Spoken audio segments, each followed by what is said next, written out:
Hey Kirk! Yo! You know what's going to happen this year? It's a unique year, a unique season. I think people might get a little frustrated with the lift lines, might want to actually go backcountry. So in this video, we're going to talk about backcountry, outline some of the equipment you want to get to skip the lift line and go into the backcountry with friends and family. Do it safely, of course. And so this video is going to tell you the key elements of what you want.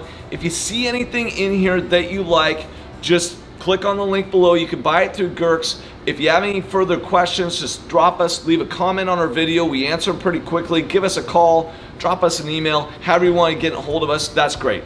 But let's talk backcountry. First of all, you know, in terms of, I think we would start with a foundation of a ski. Now, does a ski have to be a backcountry ski, or is it something that I can use for downhill and backcountry? Yeah, great question, Timmy. And the short answer is no. You can backcountry on any ski. You know, you can put your backcountry binding on any ski out there. So what do you want out of a backcountry ski? You want it light, right? You're going to be climbing uphill carrying the ski on your foot. You want it to be light.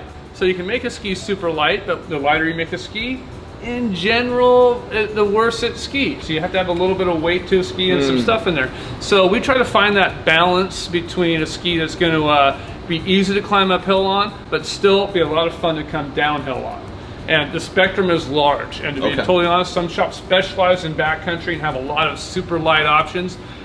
We specialize in the skiing aspect of it and have skis that are capable of going uphill, but are going to be fun coming down. That's where we're going to focus as a shop, and that's what we do. So, well, that sounds great. I think it makes a lot of sense, because then that ski you can use if you're out with your family and you are on the chairlift and you're coming down, or if you decide to head out back and hike it on up and earn your turns and ski on down. Well, let's go ahead, let's jump into our skis. Okay, let's do it. As we mentioned, any ski that you can ski downhill on, you can climb uphill on. So what do we want to find? Something that's as light as possible and serves the waist width that you want for your experience coming down. Generally, you're hiking up so that you can ski down in the powder. So you want to go wide, but the wider you get, the heavier you get, just more material. So what we generally go to is the skis that basically just don't have a layer of metal in them. That's option number one. And then have carbon reinforcement. So this Atomic Advantage 97 we talked about earlier, that's an option. We would avoid skis like the Secret with 3 layers of metal in that ski, because it's going to be heavy. Our favorite is the Head Core.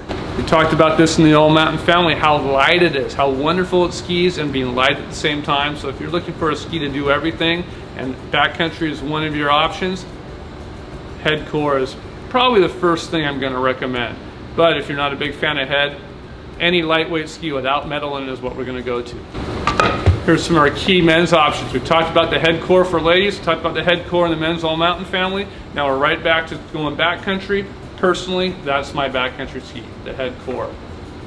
If you're going up just to slash the POW, we talked about the JJ Ultralight, 25% lighter than the standard JJ. So if you want a ski to climb up, have a great time coming down in deep snow, the Ultralight, hands down, your best option for a wide platform ski you're going to climb on. As I said, the moral of the story, you can go uphill on any ski we have. Just how light do you want to be, how wide do you want to be. We have options that we're going to suggest, but you can do it on anything. Okay, so Gurk, we're going to go... Get over here. All right, so we're going to use one of these skis, one of those, there's some great options there. We go ahead and we put some skins on the bottom. So if you want to be in the outback, you need to purchase yourself a set of skins. The skins just go ahead and they go on the bottom of the ski for when you hike up the hill, so you don't slide back. When you get up there, you just take them off, roll them, and put them into your backpack. So skins are going to be an important part of your package. The next thing to think about is going to be the bindings. Now, bindings for the backcountry in terms of when you're hiking are different. So let's grab a couple of them. We'll talk through them and figure out which one might be right for the people. Absolutely. This is a Solomon Shift binding.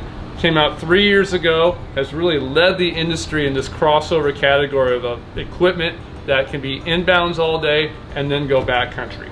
So how does this work? Well, as it's set up now, it works as a traditional binding. Any boot can step in here, step down, you're inbounds, you're skiing, it's releasing like a normal binding. But here's the magic part. When you want to go uphill, it's a transformer. You pop that open. Now these wings are going to grab these inserts.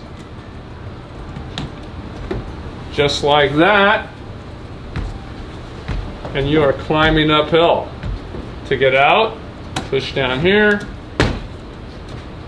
transform it back to a traditional binding. Now you get to the top, you step in, and you go skiing just as if you're inbounds. So that's the Solomon shift. Marker, they saw the success of the shift and wanted to get on board with this inbounds backcountry option. So they made the Duke PT. This again works like a traditional downhill binding. When you step in, you can just ski inbounds all day. But when you want to climb, look at this. This piece just pops right off. Throw it in your pocket. Tech inserts. Climb uphill just like we talked about. You're climbing uphill. You get out. Get to the top. Put your toe piece back on. And you're skiing down. So this is the same mechanical binding as their Duke that you ski inbounds on. All the retention in the heel, super strong retention in the toe, but now you can climb up and access that POW. Third option we have, the Marker Tour. Now this binding is a little bit different than these two. This one actually works with a boot that does not have the tech inserts. So if you've got a traditional boot, you don't want to invest another $600–700 in a boot, but you want to go touring, this F Tour, toe and heel works just like any other binding, but now when you open this up, the whole boot stays in here. They refer to this as a frame binding because there's a frame that holds the toe and heel together. Traditional boot is in here and the whole frame moves up and down with your traditional boot. You get to the top, you just lock it back down, and now you're skiing down. So that's your frame binding. You can use it with any boot. Some boots will have a lock feature. You don't have to have the lock feature, but it makes it more comfortable. But big point, you don't need your tech inserts to run with a frame binding. So that's the bindings we carry. These are the bindings in the industry that offer the most downhill performance, but they're not the lightest equipment in the world. Some shops focus on super lightweight equipment just for going uphill and getting down okay. We focus on a broader category that works well in every condition. So let's just talk about the differences between a backcountry boot and a traditional downhill boot. Just want to make sure you understand, we're all familiar with a traditional downhill boot. 4 buckles, power strap, you get in, you buckle it up, you go skiing, tried and true. Every brand works basically the same. I've got a K2 here, but every brand is going to be virtually the same. Now let's look at what they've done to make this boot backcountry compatible. Same basic boot, same lower, same upper. What have they done? We've added tech inserts. That's these holes you see in the toe right here, this insert you see in the heel. These inserts are what make the boot compatible with a binding that's going to help you climb uphill. We'll get into that when we talk bindings. Second feature is a walk feature. They've added a mechanical mechanism on the back you can open up, so now the boot is free to move back and forward, so when you're walking uphill you have a full range of motion at your ankle. So you got a walk feature, you got tech inserts. Other than that, this boot is the same boot as this downhill boot. So you see, for basically a $100 upgrade, you can get one boot that can take you in the backcountry as well as taking you inbounds. So these are the K2 models. Every boot brand we have on the wall has a similar story of their traditional downhill option and then the touring version of that same boot. So when you come in, we talk about what you want, we steer you into the boot direction we're gonna go. And Gert, I think, something that's interesting, last year when we did the backcountry, we really were just talking about the shift. So it's cool to see, a couple more binding options for people. Right. And so now we've talked about at least the attributes of a backcountry boot, and the fact that regardless of which brand you like, they have an option for you.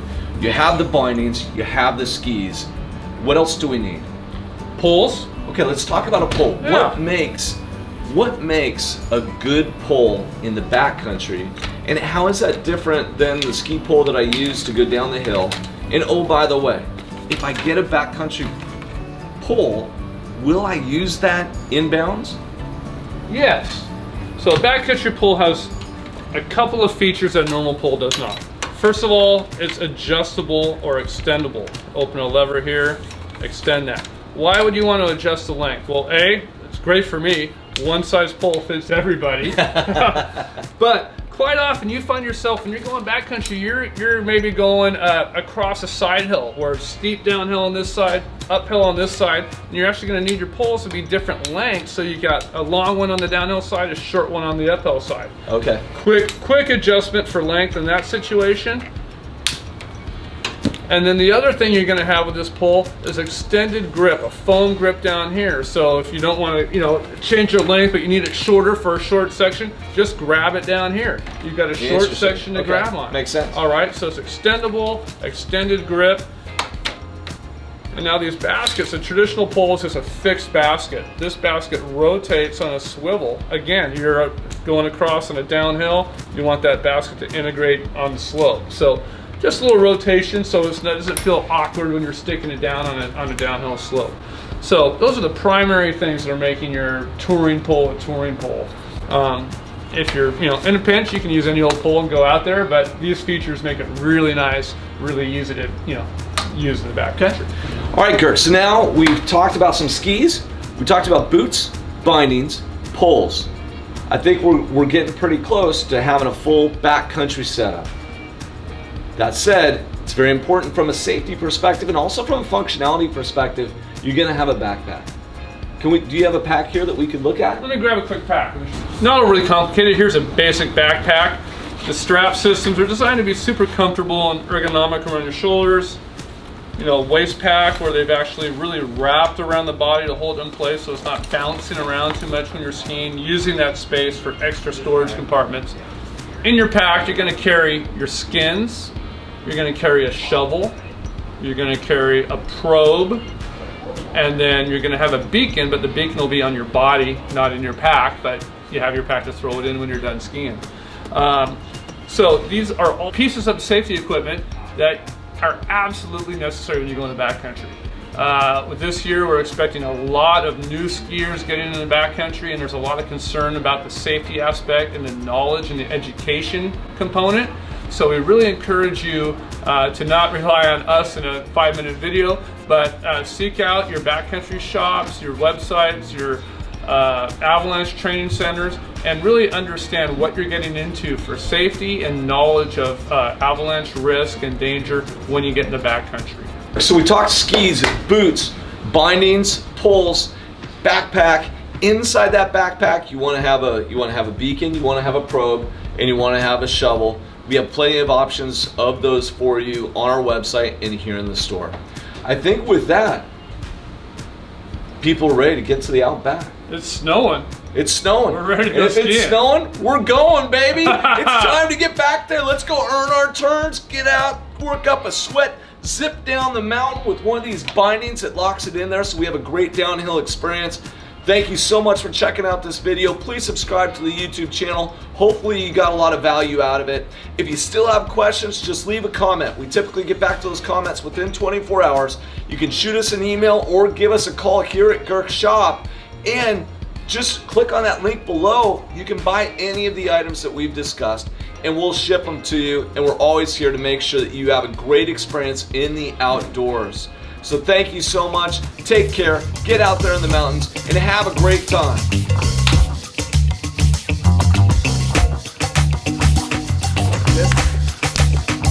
Let's go, Whitey. Send it.